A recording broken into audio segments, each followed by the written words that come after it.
जैसा कि हम लोग जानते हैं, आज का हमारा टॉपिक है भूगोल के कुछ महत्वपूर्ण प्रश्न। तो उन प्रश्नों की श्रृंखला में आज सबसे पहला प्रश्न हम लेके आए हैं, प्रश्न नंबर 1, जिसका नाम है कि भूमध्य रेखा से भारत कितनी किलोमीटर दूर स्थित है। हम जानते हैं कि जो आपकी भूमध्य रेखा है वो क्या करती है, वो आपका जो गोलार्ध होता है उसको क्या करती है, 2 बराबर भागों में बांटती है। उस भूमध्य रेखा को और किस नाम से जानते हैं, उसका नाम है जीरो अक्षांश। हम जानते हैं कि जितनी रेखाएं आपके पृथ्वी के इस साइड चलती हैं, मतलब कि लॉन्गिट्यूडनल चलती लैटिट्यूडनल चलती हैं, वो क्या कहलाती हैं, अक्षांश रेखाएं कहलाती हैं। अब इन अक्षांश रेखाओं में जो सबसे पहली रेखा होती है जिसको कहते हैं 0 डिग्री अक्षांश, उसको भूमध्य रेखा कहते हैं। और जो भूमध्य रेखा होती है वो पूछा गया है कि भूमध्य रेखा भारत से कितनी किलोमीटर की दूरी पर होती है। तो इसका राइट आंसर है कि भूमध्य रेखा भारत से 876 km की दूरी पर होती है। ये आपका राइट आंसर है जिस पे हमने हरे रंग का टिक किया हुआ है। ठीक है, अगला प्रश्न चलते हैं कि जो भारत के औपचारिक नाम है वो कितने नाम है। औपचारिक नाम का मतलब होता है कि जो आपके भारत के कई सारे नाम हैं, हम लोग जानते हैं, जैसे कि भारत के औपचारिक नाम का मतलब होता है ऑफिशियल नेम्स। तो भारत के कितने औपचारिक नाम हैं, तो भारत के हम लोग जानते कई सारे नाम हैं, जैसे कि हिंदुस्तान, इंडिया, भारत, आर्यावर्त, जम्बू द्वीप। लेकिन इसमें कुछ ऑफिशियल नेम्स हैं जो हम क्या करते हैं, अंतर्राष्ट्रीय राष्ट्रीय तौर पे बोलते हैं, उनको कहा जाता है औपचारिक नाम या फिर ऑफिशियल नेम्स। तो भारत के कितने औपचारिक नाम हैं, भारत के 2 आपके औपचारिक नाम हैं। कितने औपचारिक नाम है, 2 आपके औपचारिक नाम है। ठीक है, ये हो गया आपका भारत के औपचारिक नाम। ठीक, अब इसके बाद तीसरा क्वेश्चन है आपका, क्वेश्चन नंबर 3 कहता है कि जो आपका प्रायद्वीप क्या है, प्रायद्वीप क्या होते हैं। तो प्रायद्वीप क्या होते हैं पहले जान लेते हैं। प्रायद्वीप जो होते हैं वो क्या कहलाते हैं, वो होता है आपका, प्रायद्वीप का मतलब होता है कि जो 3 तरफ से एक ऐसा स्थल जो कितनी तरफ से घिरा हो, 3 तरफ से जल द्वारा घिरा हो। इसका राइट आंसर कितना है, फर्स्ट वाला इसका राइट आंसर है। चलिए अब इसके बाद क्वेश्चन नंबर 4 में चलते हैं। तो क्वेश्चन नंबर 4 में जो आपका पूछा गया है कि ऐसे कितने पड़ोसी देश हैं। हम जानते हैं भारत के बहुत सारे पड़ोसी देश हैं, बट पड़ोसी देशों में ऐसे कितने पड़ोसी देश हैं भारत के जो क्या करते हैं, भारत से भूमि और समुद्र का साझा करते हैं। पड़ोसी देश का मतलब ये होता है कि हमारे द्वारा हमारे आसपास जितने देश पाए जाते हैं उनको पड़ोसी देश कहा जाता है, जिनके कुछ न कुछ सीमाएं, कुछ न कुछ भाग हमसे क्या हो, कनेक्टेड हो। ये क्या कहलाते हैं, पड़ोसी देश कहलाते हैं। तो भारत के बहुत सारे पड़ोसी देश हैं, लेकिन जिसमें कुछ पड़ोसी देश ऐसे हैं जो भूमि द्वारा भी भारत से जुड़े हैं और समुद्र द्वारा भी भारत से जुड़े हैं।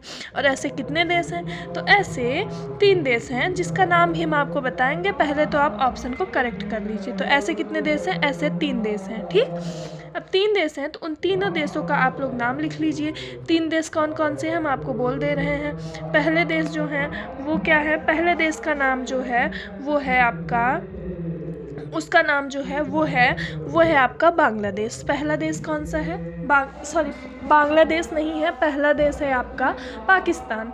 पाकिस्तान क्या करता है, आपसे समुद्री सीमा लगाता है और भूमि सीमा लगाता है, दोनों ही सीमा लगाता है। दूसरे का क्या नाम है, दूसरे का नाम है आपका म्यांमार। म्यांमार क्या करता है, दोनों ही सीमा आपके भारत से लगाता है। जैसे कि क्या करता है वो आपके भूमि से और समुद्र दोनों से सीमा लगाता है। और तीसरा देश क्या है, तीसरा देश है आपका बांग्लादेश। ठीक है, क्लियर है ना, आप लोग नोट कर लीजिएगा और अपने काम को आगे बढ़ाते रहिएगा। इसके बाद चलते हैं हम लोग, इसके बाद क्या करेंगे हम, इसके बाद हम देखेंगे कि हमारे पास पूछा गया है कि वायु पुराण के अनुसार हमारे देश का क्या नाम है। कि जो मतलब हमारे पास कई सारे पुराण हैं, लेकिन उसमें एक पुराण का नाम है वायु पुराण, और वायु पुराण के अनुसार हमारे देश का क्या नाम है। तो आप लोग बताइए, वायु पुराण के अनुसार हमारे देश का क्या नाम है। तो वायु पुराण के अनुसार हमारे देश का नाम जो है वो है आपका, वायु पुराण के अनुसार हमारे देश का नाम जो है वो, 1 मिनट, जी, वायु पुराण के अनुसार हमारे देश का नाम क्या है? भारत है। ठीक है, इसमें करेक्ट आंसर क्या है? Option number A Bharat. ठीक है, क्वेश्चन नंबर 6 में प्रश्न 6 में आपके जम्बू द्वीप किस महाद्वीप को कहा जाता है? हम जानते हैं कि हमारे यहाँ 7 महाद्वीप पाए जाते हैं, जिसमें से कुछ द्वीप आपको महाद्वीप बताए भी गए हैं। तो जम्बू द्वीप किस द्वीप का नाम होता है? देखिए, भारत का नाम जम्बू द्वीप नहीं है, एक महाद्वीप का नाम जम्बू द्वीप है। और उस महाद्वीप का नाम क्या है? उस महाद्वीप का जो नाम है, उस महाद्वीप का नाम क्या है? एशिया महाद्वीप। एशिया महाद्वीप क्या है? एक को क्या कहते हैं हम? जम्बू द्वीप कहते हैं। ठीक है, अब आप जान लीजिए अमेरिका महाद्वीप को क्या कहते हैं? सॉरी, अमेरिका में 2 अमेरिका है, पहला है उत्तरी अमेरिका, दूसरा क्या है? दक्षिणी अमेरिका। तो उत्तरी अमेरिका को क्रॉन्च द्वीप कहते हैं। आप लोग नोट कर लीजिएगा, उत्तरी अमेरिका को क्या कहते हैं? उत्तरी अमेरिका को हम क्रॉन्च द्वीप कहते हैं। और दक्षिणी अमेरिका को क्या कहते हैं? दक्षिणी अमेरिका को हम प्लक्ष द्वीप कहते हैं। क्या कहते हैं? हम प्लक्ष द्वीप कहते हैं। और आप लोग नोट कर लीजिएगा, ऑस्ट्रेलिया को क्या कहते हैं? ऑस्ट्रेलिया को हम लोग स्लामली द्वीप कहते हैं। क्या कहते हैं? स्लामली द्वीप। ठीक, इंडोनेशिया या फिर फिलीपींस को क्या कहते हैं हम? कुश द्वीप कहते हैं। और आपके अफ्रीका को कहते हैं पुष्कर द्वीप। क्या कहते हैं? पुष्कर द्वीप।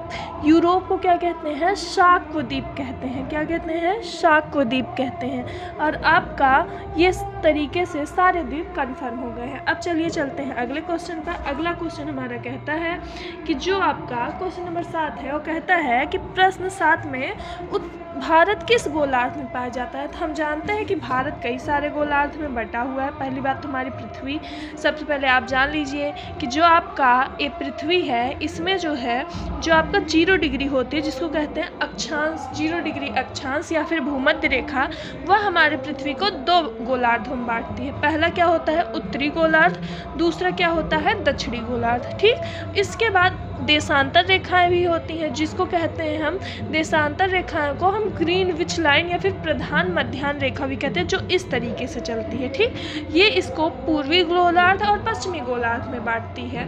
तो आपका जो भारत है वो यहाँ पाया जाता है, यहाँ पे। तो इस तरीके से हमारा भारत कहाँ पे आता है? उत्तर पूर्वी गोलार्ध में पाया जाता है। कहाँ पे आता है? उत्तर पूर्वी गोलार्ध में, इसलिए इसका राइट आंसर ए है।